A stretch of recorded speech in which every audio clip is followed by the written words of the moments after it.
In the news, traffic troubles, lack of snow removal causing traffic headaches. Academy of Success, local school so popular you have to win to get in. And The Gingerbread Lady kicks off at the Scarborough Village Theatre.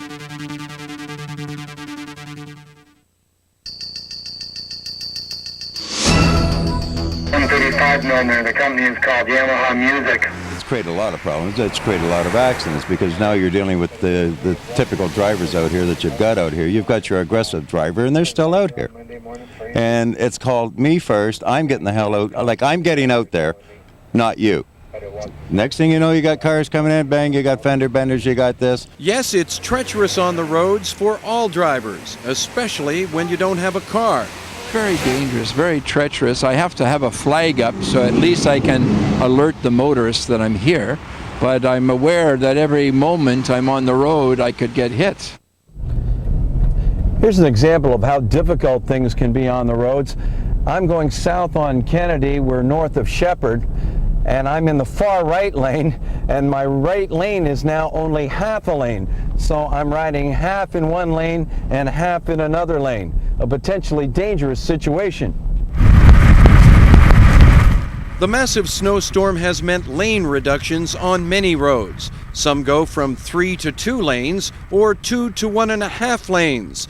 Police admit it is causing problems. If you travel along Lawrence Avenue East, which is the roadway behind me, we're finding that if you get a car breaking down in the center lane, then you have traffic restricted from 3 lanes down to 1 lane, which is the passing lane.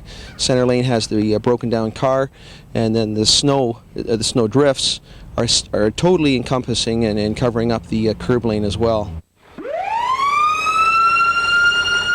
Emergency services are feeling the impact of poor road conditions. They simply can't get to victims as quickly as usual. Well, certainly it's reducing response times, and it's very, very difficult to get around. And not only the congestion of the traffic, but the road conditions themselves. And our response times are increased because our speeds have to be curtailed. Narrow lanes covered with snow aren't just a problem for drivers, they're a problem for pedestrians too. Police say early Friday morning right here on Military Trail, a 7-year-old boy was attempting to cross the street but couldn't see because of that snowbank. He was too short. So he moved out onto the roadway for a better look when he was struck by a car. Fortunately, he will be okay. He only had minor injuries. But it's just a reminder to pedestrians and motorists to take special care with all the snow that's on the roadway now. On Military Trail in Scarborough, Bill Fletcher, SPN.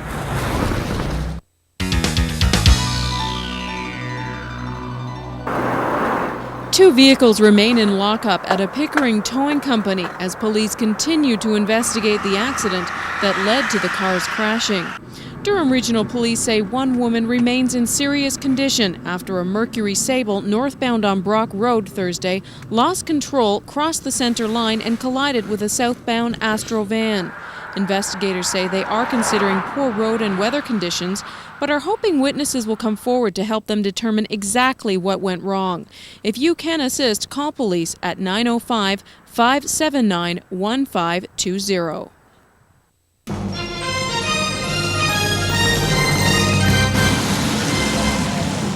Driving isn't the only thing the weekend snowstorm has affected. Garbage collection has been slowed down.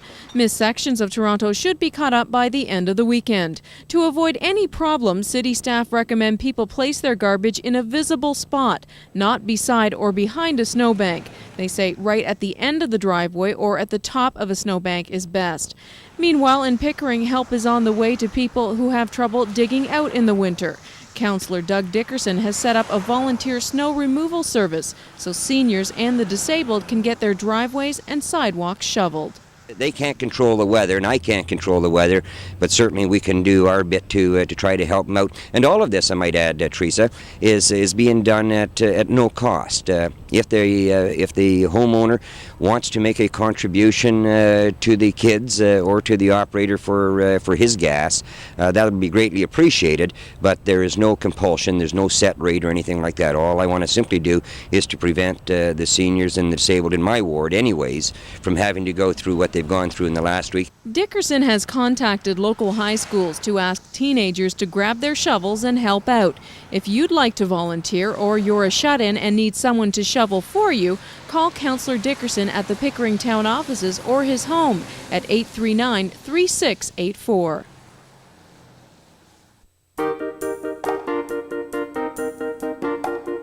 Okay, you're going to add 200 mils of 0.05 mole hydroxide acid. Okay, so they wear uniforms and must sign a strict code of behavior before they start. But these public school students at R.H. King Academy in Scarborough don't seem to mind. Actually, you really get used to it, and it's actually good. Like, in the morning, I don't really have to think about what I have to wear. Everyone stands as an equal. It's not like, okay, say you're from a middle-class background, you're going to be outcasted compared to like a quote-unquote rich family. Educators also like the uniforms.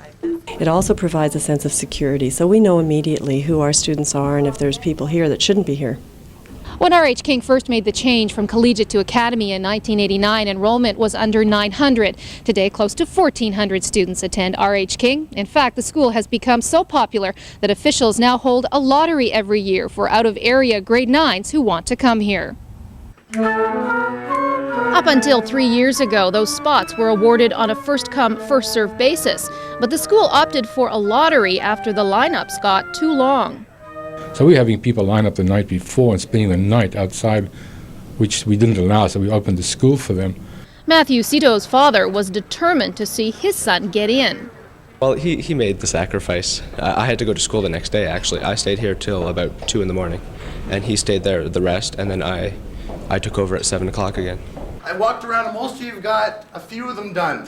But teachers say uniforms are not the only attraction. The students' timetable has been adjusted to allow for more independent study. They're independent, they're working on their own, but they're accountable for their time, and attendance is taken, and skipping is strictly dealt with. The school was also one of the first to start a mentoring program, and students must complete at least 25 hours of community service to graduate. Many are candy stripers in hospitals. Providence Center calls us once or twice or 3 times a year. We'll send a team over. Cliffcrest Church calls for their bazaar. Applications for this year's lottery must be in by Monday. The school will then spend the next 3 weeks randomly choosing the winners. At R.H. King Academy in Scarborough, Deborah Hutchison, SPN.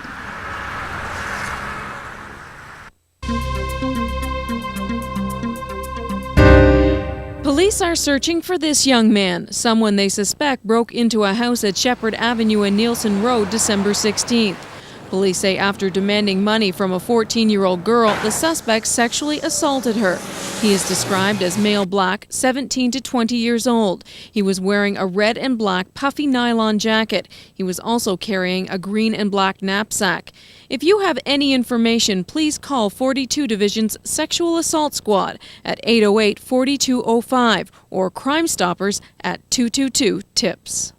Police continue to search for 35-year-old Michael Joseph McIsaac, wanted on a Canada-wide warrant. Investigators say they believe on January 5th, McIsaac assaulted his common-law wife at a Scarborough hotel and then abducted his 3-year-old daughter.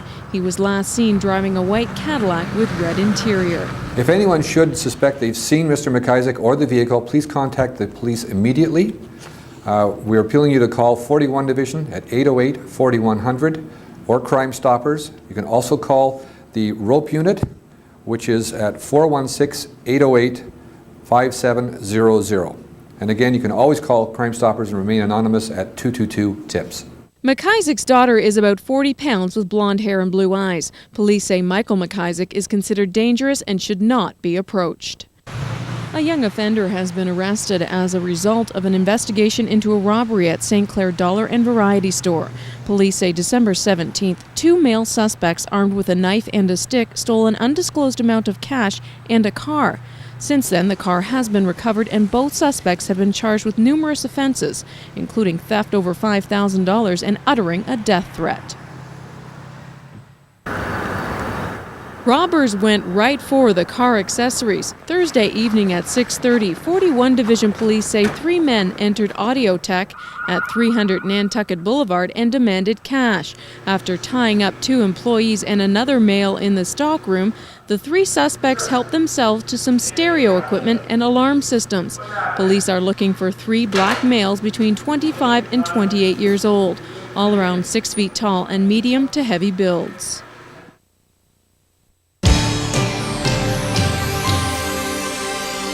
At this point, I'm not committed to either of those 2 individuals. I don't know whether there'll be a third or a fourth candidate, but I can tell you that, in my view, at this stage, that both of them are quite capable of handling the role of chair of the GTSB.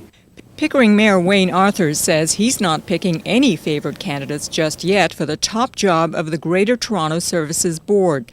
As the GSTB board member for Pickering, Arthurs gets to cast his vote this month. Former Metro Chairman Alan Tonks and former Peel Regional Chair Lou Parsons are in the running. The GTSB will coordinate GO Transit and some water and garbage services among Toronto and the GTA regions. The new board will have 41 members, 11 from Toronto and the rest from local GTA councils, including Pickering. Councillor Norm Kelly will be a regular member from Toronto. Councillor Kelly is pushing for his favourite candidate, Alan Tonks. This is a man who, before he does anything, goes out and he talks with his members of his council. So all the members of the Greater Toronto Services Board will have a chair in Alan Tonks who will listen and try very, very hard to make sure that all perspectives and all interests are satisfied as much as possible in whatever solutions are arrived at. The 11 Toronto members will control half of the votes on the board. We'd prefer to have seen that something less in the startup stage. But if we're to operate on the basis that you have representation by population, and if the City of Toronto has half the population in the GTA, and Durham has about 10% of the population, and if we have 10% of the votes, that's a reasonable expectation in our kind of democracy. Tonks and Parsons will get a chance to make their pitch next week, and the chairperson will be chosen at the board's first meeting, January 22nd. In Pickering, I'm Sarah Minhas, SPN.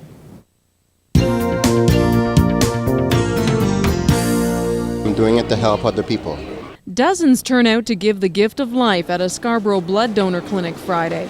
Organizers say there is always a need at this time of year when people are traveling on icy roads and there is more potential for accidents. The need for blood is an ongoing basis, but over the Christmas holidays and also due to the bad weather this week, that our inventory is not as good and it needs to be restocked. Well, when I know there's a clinic in the area, I'll come.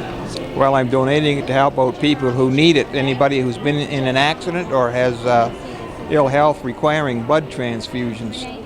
Another clinic is planned for Monday at Scarborough's Bridlewood Mall between 2 and 8 p.m.